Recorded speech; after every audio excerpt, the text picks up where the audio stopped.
Hi guys, over the last two videos I've shown you the interior of the new house and we're still very much working on it, and I will in the next video give you an update as to what everything looks like. Hopefully by that time we'll be fully moved in and you can see everything kind of finished, semi-finished. But today is all about showing you the new outdoor growing area. Now, a couple of you have asked to see the front of the house, and I just want to let you know that I'm not going to be filming the front of the house at all on YouTube because I have a little bit of a situation. Kind of a creepy person who found me on YouTube, and I found out that he drove past my house. My neighbor knows who he is and stopped him, asked him what he was doing, and he was apparently on a drive on our dead-end road. And there have been some other creepy things that he's actually said to me, and I won't go into it just yet, but I just really want to keep my privacy. So I won't be doing the front of the house. It's nothing special at the moment. It's just a very small front lawned garden. But I really want to share with you my new growing space back here, and it is a patio and a small back garden, and I'm going to have the opportunity to more fully develop it into an edible landscape over the winter and the years to come. So I'm going to take you on a tour of that today, and please keep in mind that I've not done anything to it at this point. So this is what I'm starting with, and so you'll be able to come back to this video if you want in the future and see how I started and how it develops over the next 12 months especially. There's going to be a lot happening back here. So in any case, let's start with the patio.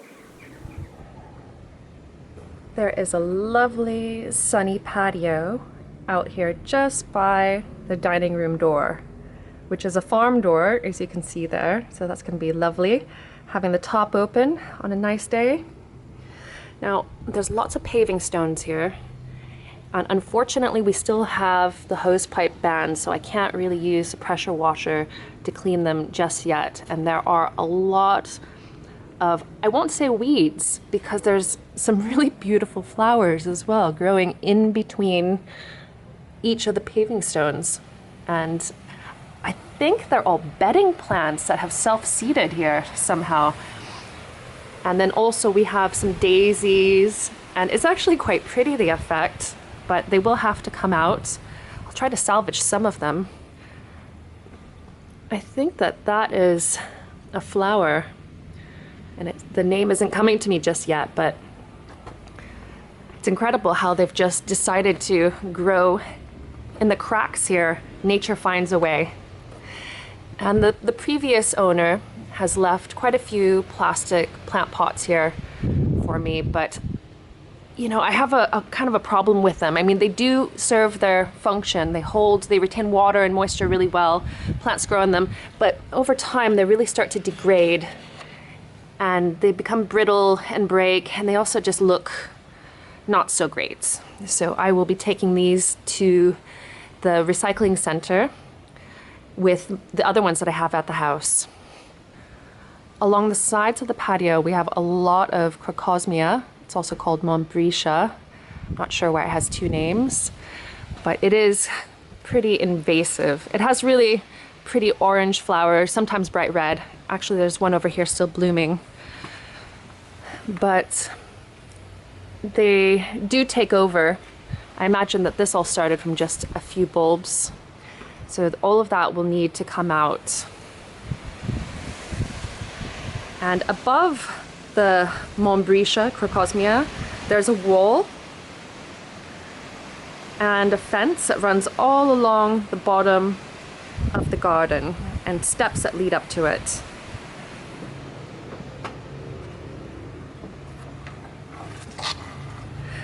There is an archway, a kind of an archway, a half archway here. First of all, let's have a look at it from this side.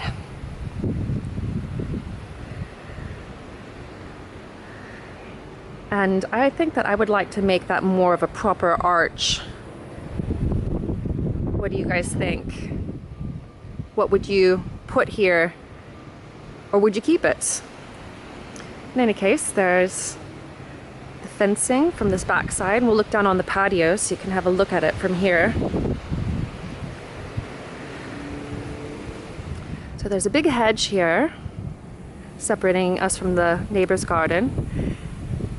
And this here, it's a quirky little bird feeder, it looks like. And I was initially thinking to take it out. I'm still of two minds, but I've realized that you can see this perfectly from the kitchen sink. So when you're doing the dishes, you can look out here and see birds on it, potentially. Now just behind, we have a greenhouse. And I was going to give this away because I already have one, but it's just going to be too difficult to bring my current one here in one piece, and we don't have time really to just, break it down and put it back together again. So I'm going to keep this older one for now, and it has a rain barrel already attached to it. It looks like at some time in the past they've painted some kind of white paint on the inside to minimize sunlight coming in. So the door slides open. It's a bit windy out there. Let's come in where it's a little bit less windy. So I've got this rack here, and I thought that I would maybe find it a new home, but I've decided I'll keep it for seed sowing. And I've got some garden art that has been left here. I'm not sure that it's my taste, so I'll probably find a new home for that. More pots. Some of these actually I quite like, or a couple of them at least. I like this one. It's just very simple. I'll keep that one, take it into the house. I've actually not even looked through some of these. That's cute.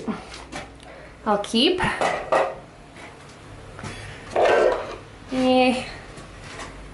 No, not really.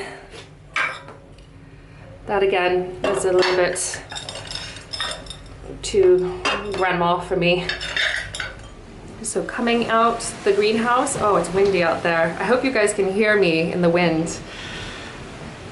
I'll just stand here for a second and we'll have a look at what's here. So right outside the greenhouse, we have an apple tree, and it's covered in apples. And I'm not sure what the variety is, but it looks like an eating apple. And they'll be ready for harvest very soon. So there'll be some apple recipes over on lovelygreens.com, no doubt. And right next door, we've got plums. Look at that. Such a bonus to buy a house that already has some established fruit trees. The apple tree is just adorable. And they look like they're on dwarf stalk, so they won't get very big. This guy over here, this is a cherry tree. And it had a few cherries on it earlier in the summer when we were looking at the house. But it doesn't seem to be doing as well as the other trees, so I might actually take this guy out. Maybe move him up to the allotment garden. We'll see. There are quite a few bushes and shrubs. A couple of holly bushes back here. And then back behind the greenhouse is a little area that I think was used for composting. Oh, and another rain barrel. I didn't spot that before.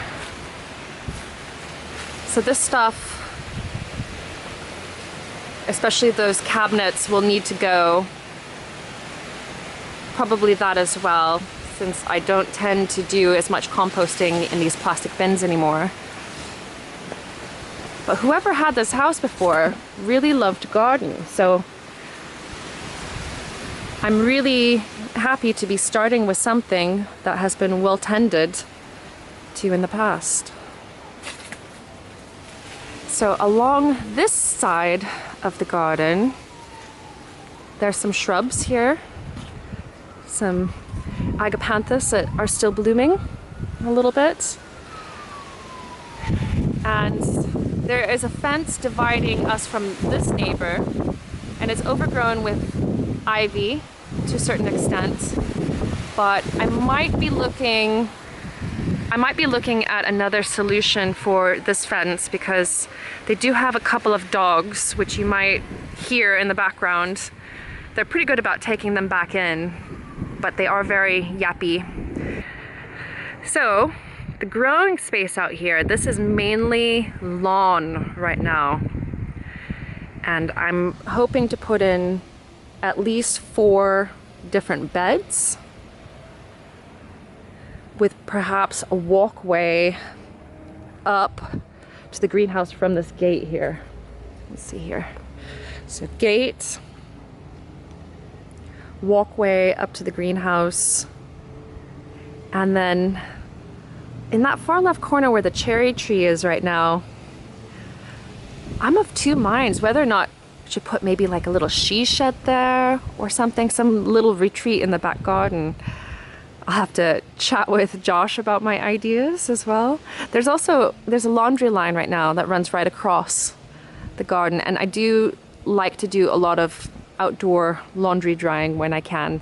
So we'll need to keep that to a certain extent, or keep a similar setup, but something that I can retract the line to when I'm not using it. I hope you enjoyed this tour around my new back garden. If you have any ideas for me, leave them as a comment down below. Questions as well, I'd love to hear from you. So for example, what would you do with this archway here? Would you leave it as it is, or would you put in a different type of arch? Or what are some of your ideas for the sides of the garden, or anything else? I'd love to get some inspiration. So do leave your comments down below. Now, next week, we're going to be back here. I'm going to be moving some of my containers into the back garden, setting up the greenhouse, and then also giving you a little bit of a tour around the inside again. Oh, neighbor's dog. Can you hear it? I can't promise that it's all going to be tidy, because in the next week, we have to finish all of our projects inside, as well as move our things into the house. So it might be absolutely chaotic. So hang in for then. Give this video a thumbs up if you enjoyed it, and I will see you next week here on the Lovely Greens YouTube channel. Bye for now.